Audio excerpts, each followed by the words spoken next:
ये क्या बात हुई सुनील? कभी तो मुझसे भी कुछ पूछ लिया करो। आज शाम मुझे बहुत काम है। मुझसे पूछे बिना तुमने हाँ क्यों बोला? ओहो, तो अब पूरे दिन घर में खाली ऐश करने पर भी मैं तुमसे पूछूं कि बिजी तो नहीं हो? अरे फालतू का मेलोड्रामा नहीं चाहिए मुझे। टाइम से तैयार रहना। उसे सच में आज बहुत काम है बेटे, तू अकेले चला जाना। पहले पैसे कमा कर इनके खर्चे उठाओ और फिर नाटक देखो जरा। दोनों बाप बेटे हमेशा की तरह दोनों सास बहू को कड़वी बातें सुनाकर ऑफिस चले जाते हैं, जिसकी अब आदत होने पर वो दोनों भी किसी से कुछ बोले बिना अपने काम में लग जाती हैं। इसी तरह सुबह से शाम हो जाती है। मम्मी, समझ नहीं आ रहा, इतने सारे काम पड़े हैं जो कल सुबह तक अगर पूरे नहीं किए तब भी हम पर ही इल्जाम आएगा, और अगर पार्टी में नहीं गई तब भी सुनाएंगे।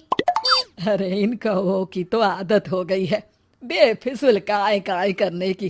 तू तैयार हो जा, काम मैं संभाल लूंगी। अब नेहा सुनील के घर वापस आने से पहले ही तैयार हो जाती है, जिस पर वो सुनील के आते ही पार्टी के लिए चले जाते हैं। वहां पहुंचकर हमेशा की तरह सुनील अपने दोस्तों में बिजी हो जाता है और नेहा एक कोने में खड़ी रहती है। रात बीतती है और अगली सुबह एक बार फिर वही रूटीन शुरू हो जाता है। इन लोगों को हमारे काम और जिंदगी की कोई अहमियत क्यों नहीं है? इन्हें कब समझ में आएगा कि घर में रहने वाली औरतें सिर्फ आराम नहीं करती। बेटा, मेरी तो उम्र बीत गई यही सोचते हुए, पर आज तक ना वो बदले और ना जवाब मिला। लेकिन माँ, समय हमेशा एक जैसा नहीं रह सकता, इन्हें बदलना होगा। सुबह से शाम होती है और फिर रात। इसी तरह दिन बीतने लगते हैं। एक शाम सुनील और उसके पापा ऑफिस से जल्दी घर वापस आते हैं। तब हमें पार्टी में जाना है, सूट प्रेस करके दे दो और जल्दी तैयार हो जाओ। अरे तुम भी और घंटों मत लगाना, समझे? इसके आगे नेहा या सास को बोलने का कोई भी मौका ना देते हुए दोनों वहां से चले जाते हैं। कुछ देर बाद चारों पार्टी में पहुंच जाते हैं। यहाँ सब समझदार और पढ़े लिखे लोग हैं, कोई बेवकूफी करके मेरी नाक मत कटवाना। और तुम तो खासकर अपनी जुबान काबू में रखना, बहुत चलने लगी है आजकल। आप लोगों की शायद हमेशा हर जगह हमें इंसल्ट करने की आदत बन गई है। अच्छा, जब शॉपिंग पर मेरे ही पैसे उड़ाती हो तब ये बगावत याद नहीं आती होगी। काम न काज की दुश्मन अनाज की। ऐसा बोलकर सुनील अपने दोस्तों के साथ चला जाता है और ससुर भी ऑफिस के लोगों के साथ गपशप में लग जाते हैं। लेकिन सुनील की बात से परेशान नेहा और उसकी सास वहीं एक कोने में खड़ी रहती हैं। शांत हो जा, कर ही क्या सकते हैं। चल कोल्ड ड्रिंक पीते हैं, गुस्सा उतर जाएगा। जैसे ही नेहा और सास कोल्ड ड्रिंक लेने पहुंचती हैं, तो उन्हीं के बराबर में अल्कोहल का काउंटर देखकर नेहा का चेहरा चमक उठता है। वो मुस्कुराकर सास के कान में कुछ कहती है और दोनों पीना शुरू करती हैं। कुछ देर बाद दोनों चिल्लाते हुए अपने अपने पतियों को ढूंढने लगती है। कहाँ है सुनील? देख, तेरी असलियत आ रही है। कहाँ है सुनील के पापा?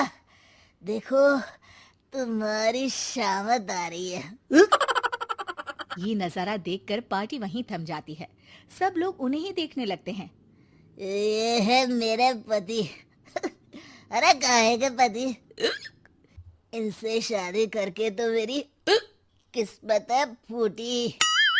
और ये मेरे पति, जिन्हें पति बोलने में मुझे आती है शर्म बड़ी। चलो, आज आप लोगों को इनके असली रूप से मिलाते हैं, जिसमें ये अपनी पत्नियों की रत्ती भर भी इज्जत नहीं करते। हर समय उन्हें खरी खोटी सुनाते रहते हैं। हर जगह बिना मौका और माहौल देख उनकी उनकी सेल्फ रिस्पेक्ट की धज्जियां उड़ाते रहते हैं। क्या बोलते हो कि घर में रहकर हम करते ही क्या है? अगर ऐसी बात है तो कल से खुद अपने कपड़े धोना, प्रेस करना, सब्जी खरीदना, खाना बनाना और पसंद ना आने पर दोबारा बनाना, जैसे हम करते हैं ना। फिर घर की सफाई, सारा सामान अपनी जगह रखना, जो तुम्हारे फेंकने पर हम करते हैं। और फिर फाइनेंस मंत्री बनकर लिमिटेड पैसों में बढ़ती कीमतों के साथ घर का बजट बनाना। सुनील, इन्हें चुप करा। अपनी तो कोई इज्जत है नहीं, हमारी भी खराब कर रही है। हाँ, ये तो और बढ़िया है। अब अच्छे से सुनो। नेहा, ये क्या ड्रामा है? ड्रामा तो अभी शुरू हुआ है जी। सास और नेहा अपने मन की सारी भड़ास निकालने लगती है, जिसे चुपचाप खड़े रहकर सुनने के अलावा ससुर और सुनील के पास कोई चारा नहीं होता। बहुत देर तक यही सब चलने के बाद आखिर में दोनों सास बहू बेहोश हो जाती हैं। अगली सुबह सिर दर्द के साथ दोनों की नींद अपने अपने कमरे में खुलती है, जिस पर उनके पति उन्हें हॉल में लेकर आते हैं। मेरा सिर इतना दर्द क्यों कर रहा है? मेरा भी। इतनी देर में ससुर 2 ग्लास नींबू पानी लेकर रसोई से बाहर आते हैं। ये लो नींबू पानी, इससे सिर दर्द ठीक हो जाएगा। हम दोनों आपसे कुछ कहना चाहते हैं। सास बहू हैरानी से एक दूसरे को देखने लगती हैं।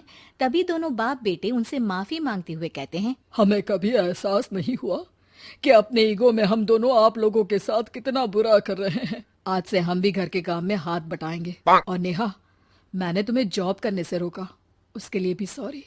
तुम्हें जो करना है करो। ये सब सुनने के बाद सास बहू मुस्कुराते हुए एक दूसरे की तरफ देखती हैं। अल्कोहल वाले काउंटर पर बैठकर कोल्ड ड्रिंक पीकर थोड़ा ड्रामा करते हुए आज इन्हें सबक सिखाई देते हैं।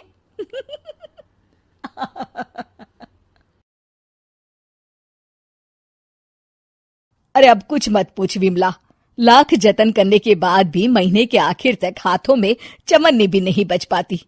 कभी अपने लिए कोई छोटी सी भी चीज लेनी हो तो 10 बार सोचना पड़ता है।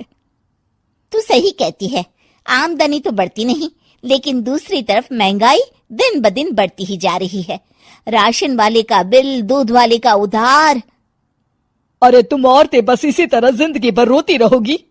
खुद के पैरों पे खड़े होने की सोचो, तब तुम्हें पैसों के लिए किसी का मुंह नहीं देखना पड़ेगा। अरे तू इतनी बड़ी बड़ी बातें कर रही है, तू ही बता दे हम क्या करें? हम औरतें चाहे तो कोई छोटा मोटा व्यापार कर सकती हैं, जैसे कि साड़ी बेचने का। सुधा की बातें सुन सब औरतें हंस पड़ती हैं। ना भाई ना, मेरे पति को ये सब पसंद नहीं है, वो तो मुझे मार डालेंगे। दूसरी औरतें भी विमला की बात से सहमति जताती है और साड़ी का व्यापार करने से मना कर देती हैं।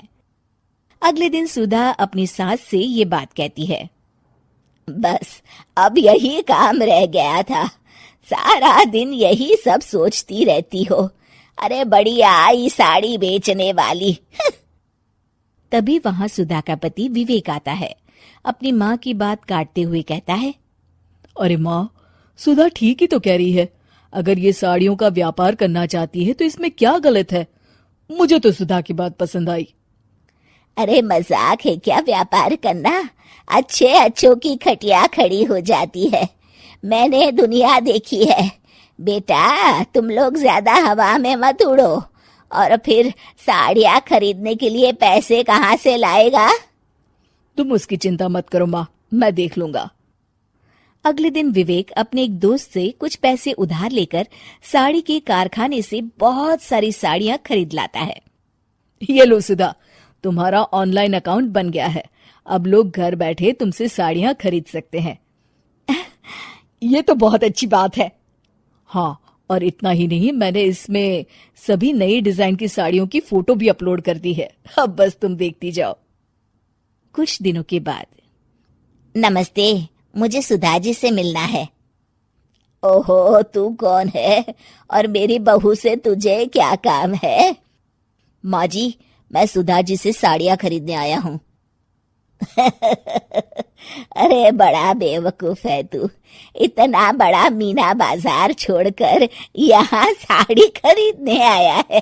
तेरा ऊपर का कोई पेच ढीला है क्या? अरे माँ जी, आप नहीं जानती, आजकल ऑनलाइन का जमाना है, समय और पैसे दोनों की बचत होती है। तभी वहां सुधा आ जाती है। सुधा बिरजू को साड़ियाँ दिखाती है। क्या बात है सुधा बहन जी, आपके पास तो बहुत ही सुंदर सुंदर साड़ियाँ हैं। एक काम करिए, ये वाली दे दीजिए और ये वाली भी। छोड़िए, एक काम करिए, ये सभी ही दे दीजिए। सुधा की सास हैरान रह जाती है। अरे इतनी साड़ी का तू करेगा क्या? अरे माँ जी, मेरी बीवी पहनेगी। अरे कितनी बीवियां है तेरी? माँ जी आप भी ना, बीवी तो एक ही है। पहले तो मैं 2-4 साड़ियाँ लेने आया था, लेकिन अब पूरी 20 साड़ियाँ ले जा रहा हूँ। ये लीजिए सुधा बहन जी, आपके पैसे। चलता हूँ। धीरे धीरे सुधा के द्वारा घर में खोली गई छोटी सी दुकान चल पड़ती है और देखते ही देखते सुधा के घर ग्राहकों की लाइन लग जाती है। पैसों की आमदनी देख सुधा की सास की आंखें फटी की फटी रह जाती है। जा बहू, अब तू थोड़ा आराम कर ले। इन लोगों को मैं साड़ियाँ दिखा देती हूँ। माँ जी आप। अरे हाँ हाँ, अब जा भी। इस तरह सुधा की सास भी उसके कारोबार में हाथ बटाने लगती है। देखो सुधा, तुम्हारा व्यापार तो चल पड़ा। पिछले कुछ महीनों में इतनी कमाई हुई है कि तुम्हें यकीन नहीं होगा। सच? हाँ, और तुम्हें पता है माँ, दोस्त से लिया हुआ उधार भी चुकता करके अच्छे खासे पैसों की बचत भी हो गई है। सुधा की सास अपनी बहू और बेटी की कामयाबी पर बड़ा खुश होती है। बहू की तरक्की देख के मैं बहुत खुश हूँ बेटा। तूने साबित कर दिया कि अगर पति का सपोर्ट मिले तो पत्नी कुछ भी कर सकती है। जी माँ जी, आपने बिल्कुल सही कहा।